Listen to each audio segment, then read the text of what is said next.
Vamos, gente, vamos dar continuidade aqui à nossa aula. Como a gente estava tratando na parte anterior, a gente ia entrar aqui para falar sobre os pensadores, pessoas que contribuíram de certa forma para a expansão do trabalho das comunidades terapêuticas no mundo e no Brasil.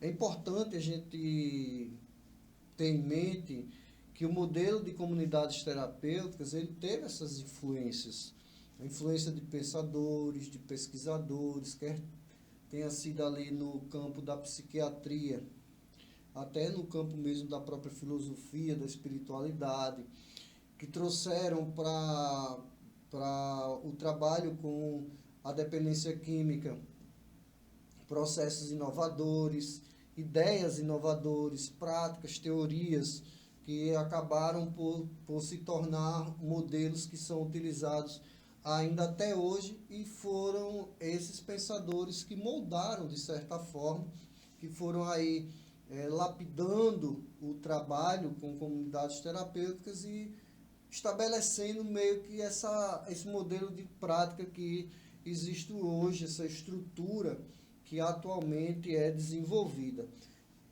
Então, eu trouxe para vocês alguns nomes, algumas pessoas que representaram e representam ainda um significativo avanço e que contribuíram de forma muito significativa para que as comunidades terapêuticas viessem a existir e tivessem essa relevante importância para toda a sociedade.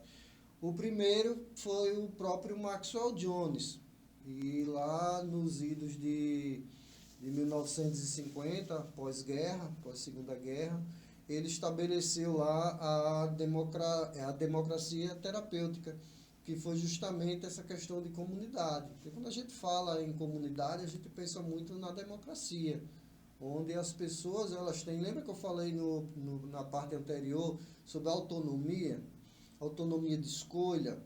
Então isso é democracia. E a democracia ela também abarca o campo terapêutico.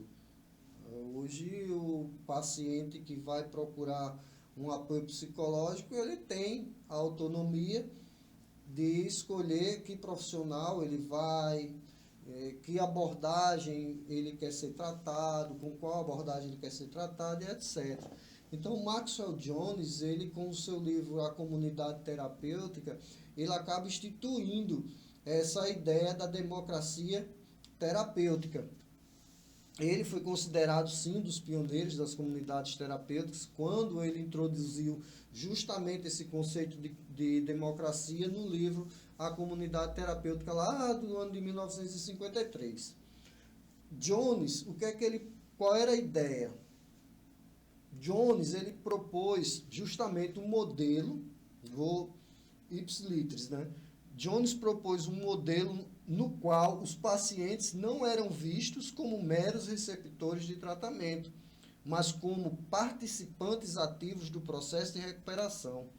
Sua ideia central era que a cura ocorria por meio da interação social e da responsabilização coletiva, onde todos os membros da comunidade, pacientes e profissionais, tinham voz igual nas decisões e no funcionamento do grupo. Né? Esse era o pensamento de Jones. Esse é o conceito de democracia, né? De você estar ali, de sermos iguais e não ter aquela hierarquização lá do passado, né? Onde eu mando, você obedece. Então, se essa hierarquização ela se perde aí, lógico, a hierarquia é algo muito necessário em qualquer ambiente, em casa, no trabalho, mas a gente não pode jamais confundir um processo de hierarquização com um processo de totalitarismo, né? A gente não pode confundir essas duas coisas, tá? Então, Jones, ele acaba surgindo aí, ele é o principal pensador, influenciador do trabalho com as comunidades terapêuticas, que o trabalho dele influenciou todos os trabalhos de comunidades terapêuticas que existem no mundo. Pode ser que você não sabia disso, mas ele faz parte do ambiente que hoje você, eu e tantas outras pessoas trabalham, de uma comunidade terapêutica. Tudo surgiu lá em 1953 com Maxwell Jones. Então, a democracia terapêutica, ela também enfatizou a importância do apoio mútuo e da aprendizagem social. Não basta só trabalhar a abstinência na pessoa, mas também é importante trabalhar a aprendizagem social. Como é que esse cidadão ele vai se reintegrar à sociedade, à comunidade, à família? Princípios que até hoje continuam sendo necessários e a gente vê hoje sendo aplicado assim de forma em tratamentos, mas em comunidades terapêuticas que têm uma abordagem mais moderna, claro, né? Nem todo lugar faz isso.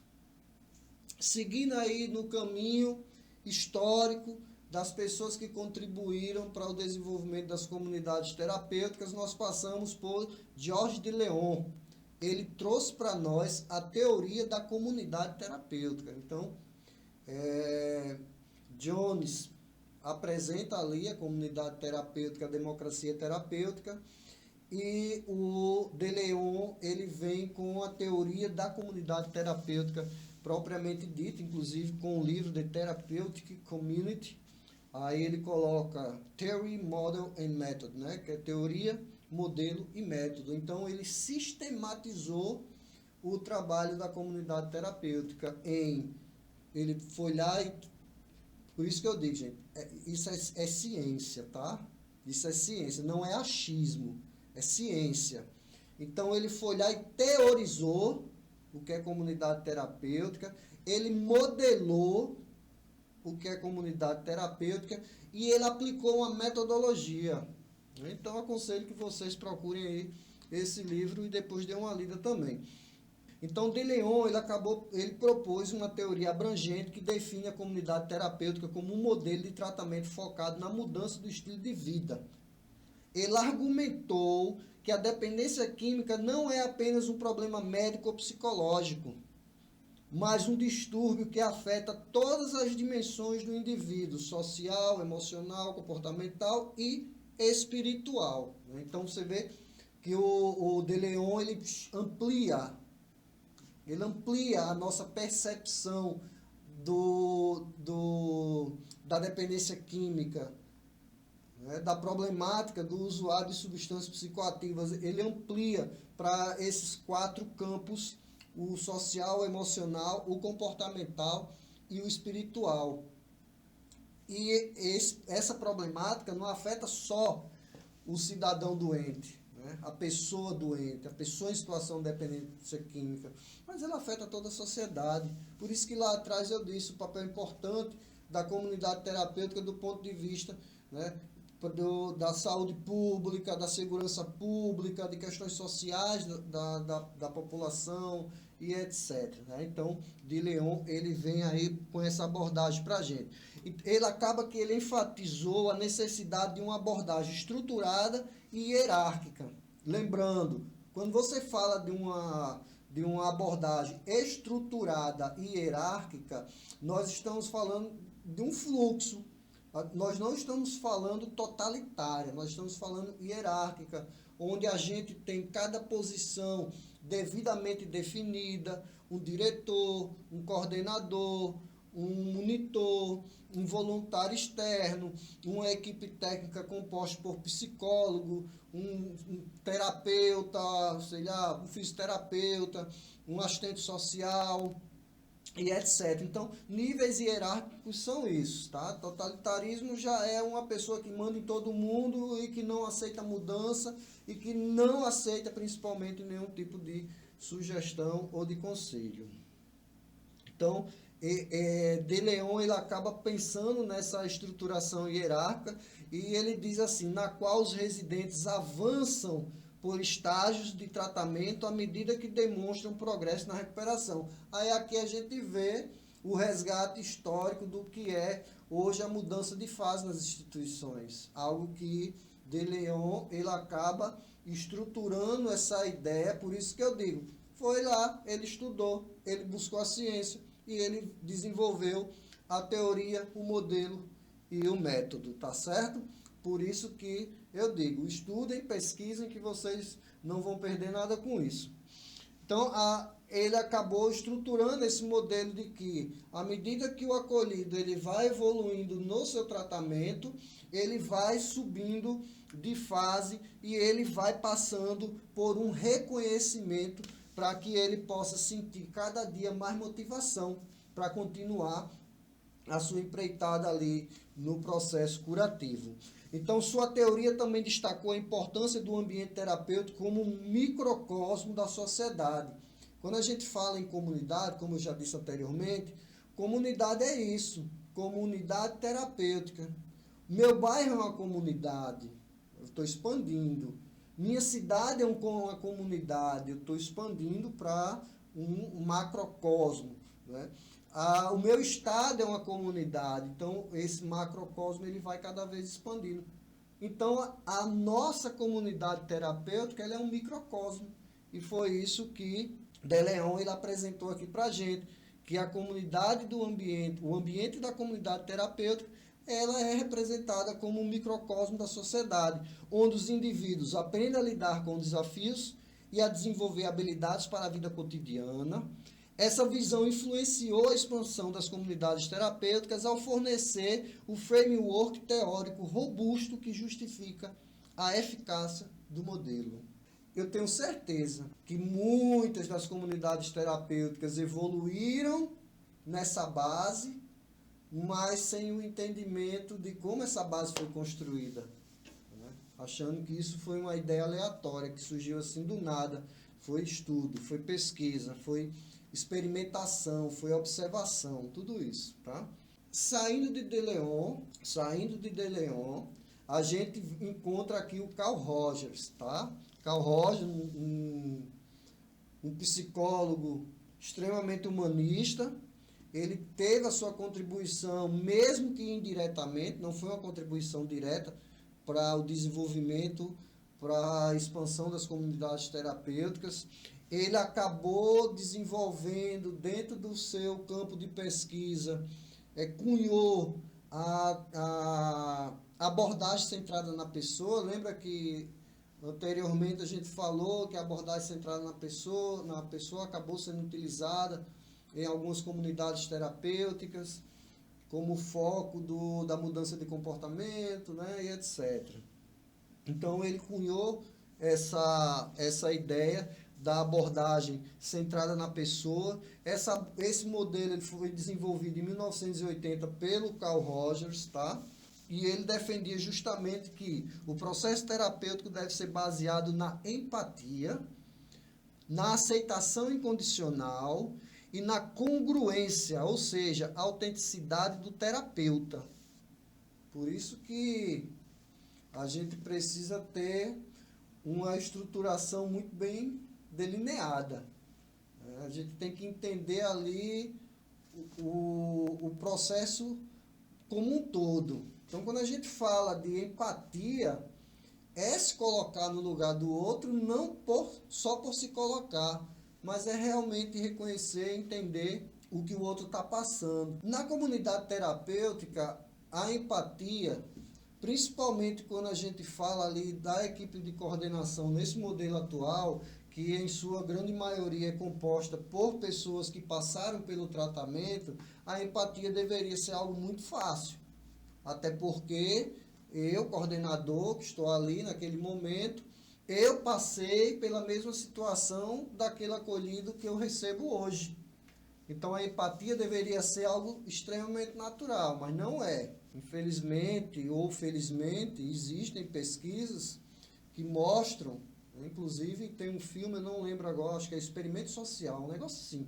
Eu não lembro agora o nome, mas é um filme muito bom, que ele mostra cientificamente o que acontece com pessoas quando elas recebem o mínimo de poder, tá? O mínimo de poder. Existe até uma síndrome, é a síndrome do pequeno poder, né? Você dá um pouquinho de poder para uma pessoa e ela já faz um estardalhaço. Então, essa empatia que deveria ser algo natural acaba não existindo, né? Então, quando o Carl Rogers ele fala da abordagem centrada na pessoa, e ele cita primeiramente a empatia. Então, quando a gente fala da empatia, que o Carl Rogers traz isso aqui para a gente, ele justamente está trazendo essa necessidade da escuta ativa, que a gente falou anteriormente, né? Então, essa escuta ativa é importante. Saber ouvir o outro, saber se colocar no lugar do outro. Aí ele fala de aceitação incondicional, e ele fala também da congruência, que é justamente o terapeuta ser autêntico. Eu estou te ouvindo porque eu quero te ajudar. Eu não estou te ouvindo aqui só porque eu estou trabalhando e eu estou pensando só no meu boleto que eu vou pagar, tá? Então, é autenticidade. Ele acreditava que o indivíduo possui uma tendência natural para o crescimento e a autorrealização, desde que esteja em um ambiente de apoio livre de julgamentos. É interessante que quando Carl Rogers ele lança esse pensamento que a pessoa nasce para se desenvolver e se autorrealizar, né? Eu penso muito na questão da espiritualidade, né? Que todos nós nascemos para sermos felizes, mas infelizmente nós tomamos atitudes que nos trazem infelicidades, né? Mas essas atitudes que nos trazem infelicidade, elas não podem ser fruto que alimente as pessoas para que nos julguem. Então, um ambiente livre de julgamento, ele faz toda a diferença para a recuperação de outra pessoa. Então, Carl Rogers, ele traz justamente isso, que um ambiente de apoio, ele precisa ser livre de julgamento. E quando ele é livre de julgamento, ele desperta nas pessoas aquela coisa natural, que é justamente a tendência para o crescimento, a tendência para a autorrealização. Então, essa abordagem, ela sim influenciou as práticas de intervenção nas comunidades terapêuticas, como eu disse, indiretamente. Ele não fez isso diretamente para a comunidade terapêutica, mas indiretamente acabou sendo adotada essa ideia da abordagem centrada nas pessoas, especialmente no que diz respeito à criação desses ambientes que a gente vê, um ambiente mais seguro, um ambiente mais empático, né? Um ambiente que foca nos residentes, foca naquelas pessoas que estão ali em situação de acolhimento. Então, a contribuição desses pensadores foi sim muito importante. Cada um deixou ali a sua parcela de contribuição para que a gente tivesse hoje as comunidades terapêuticas como são, né? Então, só passando aqui para vocês, a contribuição desses pensadores foi essencial para a consolidação e expansão das comunidades terapêuticas como um modelo de tratamento eficaz para a dependência química. Aí a gente pontua, tá? Maxwell Jones trouxe a ideia da democracia terapêutica, só para a gente revisar.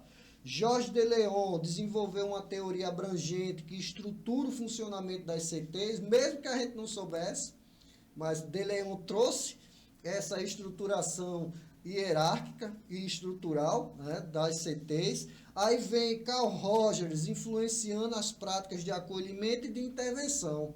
Aí quando você junta todas essas ideias, todos esses pensamentos, a gente acaba percebendo que sim, esses homens, esses cientistas, eles ajudaram a moldar um modelo que combina suporte social, responsabilização pessoal, crescimento individual, sempre oferecendo ali uma alternativa viável para pessoas em situação de dependência química. Falamos das influências internacionais, falamos do Carl Rogers, do Maxwell Jones, do De Leon e no Brasil. Quem influenciou o crescimento, o desenvolvimento, a expansão das comunidades terapêuticas? No Brasil nós tivemos vários nomes também.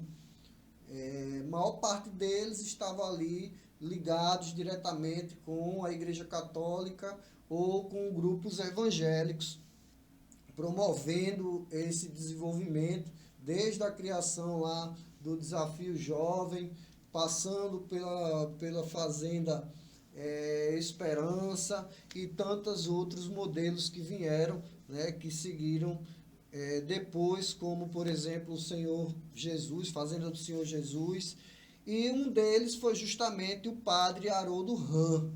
O padre Haroldo Ram, ele, sacerdote, né, um jesuíta americano que acabou se naturalizando aqui, brasileiro, ele fundou, né, comunidades terapêuticas no Brasil.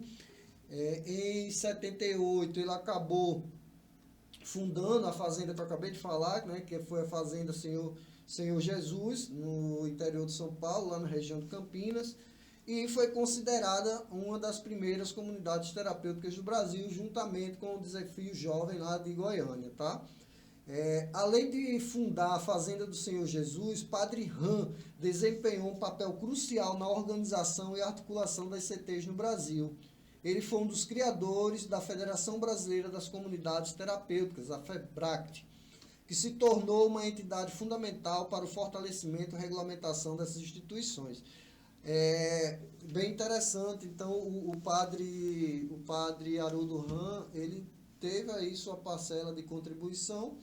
Não foi uma contribuição que eu poderia dizer assim científica, mas foi uma contribuição social, de promover o nome das comunidades terapêuticas, de promover a ideia das comunidades terapêuticas, de buscar a expansão e muitas vezes até a profissionalização dessas comunidades terapêuticas, quando ele institui aí uma federação no Brasil. Então ele teve sim essa importância social para o movimento das comunidades terapêuticas. Outro nome que a gente pode citar dentro desse trabalho com comunidades terapêuticas é do Antônio Neri Filho. O Antônio Neri Filho, médico, psiquiatra, professor da Universidade da Bahia, UFBA, ele foi uma figura muito importante aí no campo da saúde mental e da dependência química. As pesquisas deles foram pesquisas práticas, clínicas, e elas contribuíram justamente para, vamos dizer assim, para disseminar as ideias de terapêuticas mais humanizadas, mais voltadas para a pessoa, como a gente viu anteriormente, centrada na pessoa. Então, Neri Filho, ele traz essa ideia muito mais humanizada, valorizando a dignidade e valorizando também a autonomia do indivíduo em tratamento. Ele foi crítico do modelo tradicional de internação psiquiátrica, aquele modelo psiquiátrico, aquele modelo manicominal, né? Então ele foi totalmente contra aquilo e defendeu a integração justamente de práticas comunitárias e psicossociais, que é basicamente o trabalho que a gente vê no tratamento da dependência química, né? Então a influência dele acabou sendo refletida nas metodologias adotadas pela maioria das comunidades terapêuticas no Brasil, e busca justamente combinar aí o suporte emocional, atividades laborais, reinserção social, embora que algumas comunidades, ele não tenham adotado, mas assim, contribuiu para ampliar o debate. Essas ideias de Neri Filho ampliou muito os debates sobre comunidades terapêuticas, sobre saúde mental, sobre políticas, né, de transtorno aí de pessoas com dependência química. Seguindo, nós temos outro nome muito importante, que é o Paulo Amarante. Paulo Amarante, ele é da Fundação Oswaldo Cruz, é um pesquisador. Você vê que a gente entra agora no campo das pessoas que estudaram, né? De estudiosos que trazem aí ideias científicas, o Neri Filho e agora o Paulo Amarante. É uma das principais referências. Paulo Amarante, inclusive, ele tem um canal muito bom no YouTube, que ele fala da reforma psiquiátrica, ele fala de suas ideias. Eu sugiro que vocês assistam, inclusive eu acredito que eu vou deixar um vídeo dele aqui nesse nosso módulo como bônus para vocês, tá certo? Então, o Paulo Amarante, ele é o cara que fica ali, que encabeça a questão da reforma psiquiátrica, e ele traz assim muitas ideias, ele faz muitas reflexões que, vamos dizer assim, que motivam, que direcionam as políticas públicas para a desinstitucionalização e a construção assim de redes de atenção psicossocial. Então, as ideias dele fazem com que as pessoas deixem de ser institucionalizadas em manicômios e faz com que os poderes públicos eles criem, estruturem uma rede de atenção psicossocial, que é basicamente o que a gente tem hoje, que são as redes, por exemplo, o CAPS-AD, né, que faz parte dessa rede de atenção. Não significa que ele foi um apoiador das comunidades terapêuticas, tá, gente? Eu não estou falando isso aqui, não. Mas as ideias dele, com o fim do modelo de internação psiquiátrica que existia, lembra que eu falei que quando houve a reforma psiquiátrica foi uma grande oportunidade para o crescimento das comunidades terapêuticas que surgiram como uma alternativa? Pronto. Então, foi uma contribuição indireta a do Paulo Amarante para as comunidades terapêuticas, não foi nada direcionado, tá? Então, Amarante ele defendeu a necessidade de políticas mais inclusivas, centradas nos indivíduos, criando, né, criticando modelos de tratamento que perpetuam a exclusão e o estigma, né? Então, aí a gente volta para a empatia, para o respeito à individualidade, né?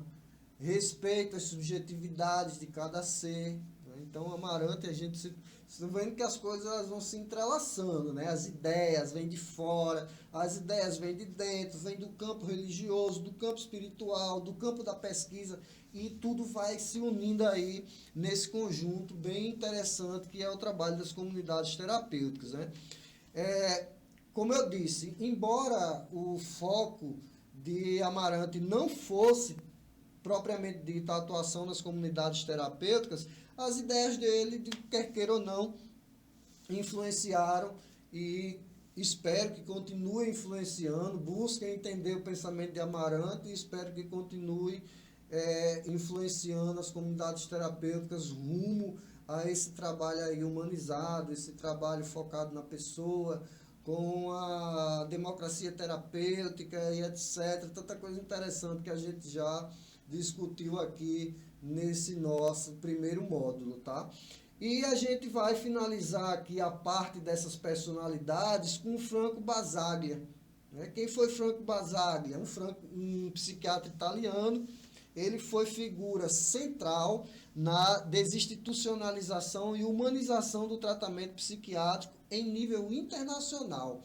Assim como nós tivemos o Amarante aqui no Brasil, nós tivemos o Basaglia a nível internacional, né, lutando contra o modelo de internação psiquiátrico que existia na época, um modelo autoritário, um modelo aos moldes dos campos de concentração, que tinha como objetivo não tratar as pessoas, mas tirar essas pessoas do campo de visão da elite para que elas ficassem ali escondidas. As pessoas, quando ele fala aqui, né, humanização, a questão dos estigmas, as pessoas quando viviam em situação, por exemplo, de alcoolismo, eram taxadas como vagabundos que estavam praticando vadiagem, então essas pessoas eram encaminhadas para a institucionalização e ali ficavam medicadas e reclusas praticamente o resto de suas vidas, muitas vezes sem roupa, sem nenhum tipo de higiene pessoal, sem um tratamento médico adequado. Então foi essa luta que teve à frente aí o Basaglia a nível internacional e o Amarante aqui no Brasil também lutando para acabar com esse tipo de modelo. Então, a crítica ao modelo manicomial e sua defesa de uma abordagem mais humana e social no tratamento de transtornos mentais tiveram repercussão no Brasil, influenciando diretamente a concepção das comunidades terapêuticas, né? Você vê que é mais uma pessoa que de forma indireta contribui para o trabalho das comunidades terapêuticas, quando ele fala da questão da abordagem humanizada, quando ele fala de uma abordagem social, quando ele fala no respeito à pessoa quanto indivíduo, né? Aí ele acaba trazendo para dentro da comunidade terapêutica, né? Trazido para dentro das comunidades terapêuticas essas ideias, né? Então, a visita de Basaglia, que ele veio aqui no Brasil né, na década de 70, acabou fortalecendo o movimento de reforma psiquiátrica.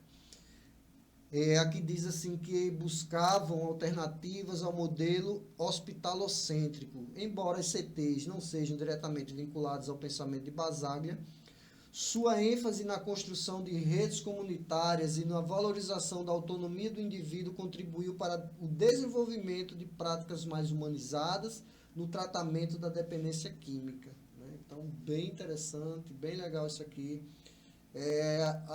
Todos esses pensadores, eles contribuíram, de certa forma, para que a gente tivesse um modelo de comunidade terapêutica, de casa de acolhimento muito mais avançado hoje em dia. Nós tivemos aí o papel de líderes religiosos importantes como o Haroldo Hahn. Nós tivemos aí profissionais da saúde mental fundamentais para o desenvolvimento das comunidades terapêuticas, como o Neri Filho, o Paulo Amarante, o próprio Franco Basaglia.